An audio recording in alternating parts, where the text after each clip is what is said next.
আমি এই বড় পাথরটা একজন র্যান্ডম মানুষের সাথে বেঁধে রেখেছি। হাই। আর এই পাথরটা এই মানুষটাকে সমুদ্রের একেবারে নিচে নিয়ে যাবে। আমি ওকে $5,00,000 দেব। ঠিক আছে, আমি চললাম। সবার প্রথমে ওকে এই ট্র্যাপের হাত থেকে নিজেকে বাঁচাতে হবে, আর এগুলো খুবই বিপজ্জনক। তাই আমরা শুটিং এর সময় সেফটি প্রফেশনালদের রেখেছিলাম। আর প্রত্যেক সেকেন্ডে চেনে বাঁধা থাকার অর্থ ও সমুদ্রের আরো গভীরে নেমে যাচ্ছিল। ও উঠে এসেছে, ও পেরেছে। ইয়েস! কনগ্রাটস! তুমি এখন $5,00,000 জেতার দিকে এক পা এগোলে। ইয়েস!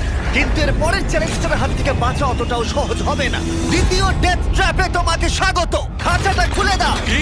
তোমার চোখের কাপড়টা খুলে ওই দিকে তাকাও। ও মাই গড! এই 1000 পাউন্ডের সত্যিকারের ভাল্লুকটা এখন তোমার টাকা পাহারা দিচ্ছে। আমার মনে হচ্ছে এই 50,000টা এখন ওর। আর এই ভিডিওর প্রত্যেকটা ট্র্যাপের মতোই তোমার টাকা ভাগ করা আছে। যতগুলো 50,000-এর ব্যাগ এখান থেকে তুমি বের করতে পারবে, সেই টাকাটার জন্যই পরের চ্যালেঞ্জে তুমি কমপ্লিট করবে। চ্যালেঞ্জটা শুরু হয়ে গেছে, গুড লাক। ঠিক আছে মোটু, তোর থেকে আমি এটা নিয়েই ছাড়বো। ও ভাল্লুকের খুব কাছে চলে গেছে, কিন্তু সবকটা ছেড়ে তুমি এখন ওটাই নিতে যাচ্ছ?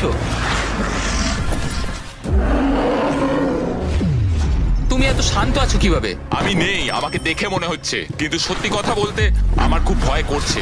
ভাল্লুকটা কিন্তু তোমার দিকেই তাকিয়ে আছে। ঠিক আছে, একটু সাবধানে ভাই। বাইরন অনেকটাই ভয় পাচ্ছিল এই ভাল্লুকটার কাছ থেকে ব্যাগগুলোকে সরিয়ে আনতে। এটা ধরো। ওদিকে দেখো, ভাল্লুকটা একটা ব্যাগের ওপরে দাঁড়িয়ে রয়েছে। ও মনে হচ্ছে ওটা ছিঁড়ে ফেলবে। ভাল্লুকটার একটা ব্যাগ তো চাই মনে হচ্ছে। ওটা ওর থেকে নেওয়া যাবে না। বাইরন বাকি সব ব্যাগগুলো সহজেই কালেক্ট করে নিল, আর শেষে পড়ে থাকলো সেই ব্যাগটা যেটা ভাল্লুক খাচ্ছে। এখন শেষ 50,000 ভাল্লুকের কবলে রয়েছে। বাইরন, তুমি এটা না করে এখানেই থেমে যেতে পারো। বাইরন, তুমি যদি এই ভাল্লুকটার কাছ থেকে ব্যাগটা নিতে সত্যি ভয় পাও, তাহলে কুইট করতে পারো আর পরের চ্যালেঞ্জে চলে যেতে পারো। যত টাকা পেলে সেগুলো নিয়ে। না, আমি কুইট করব না। দেখো, একটু সাবধানে, ওর থেকে কেড়ে নিও না। ওর বড় হওয়া অব্দি অপেক্ষা করতে পারো। ওই, ও এদিকে আয়। ভাল্লুকটাকে টাকাটা থেকে দূরে নিয়ে যাওয়ার চেষ্টা করছে। এই, এই, ও, এই, মনে হচ্ছে এটা কাজ করবে। এই কিলিং মেশিনটাকে ও নিজের ওই। দিকে আসতে বলছে। হয়তো ও প্রথম ওই, মানুষ যে এদিকে, চাইছে এদিকে। একটা 1000 পাউন্ডের ভাল্লুক ওর দিকে আসুক। ও মাই গড, ও তো মনে হচ্ছে ব্যাগটা নিয়েই ছাড়বে।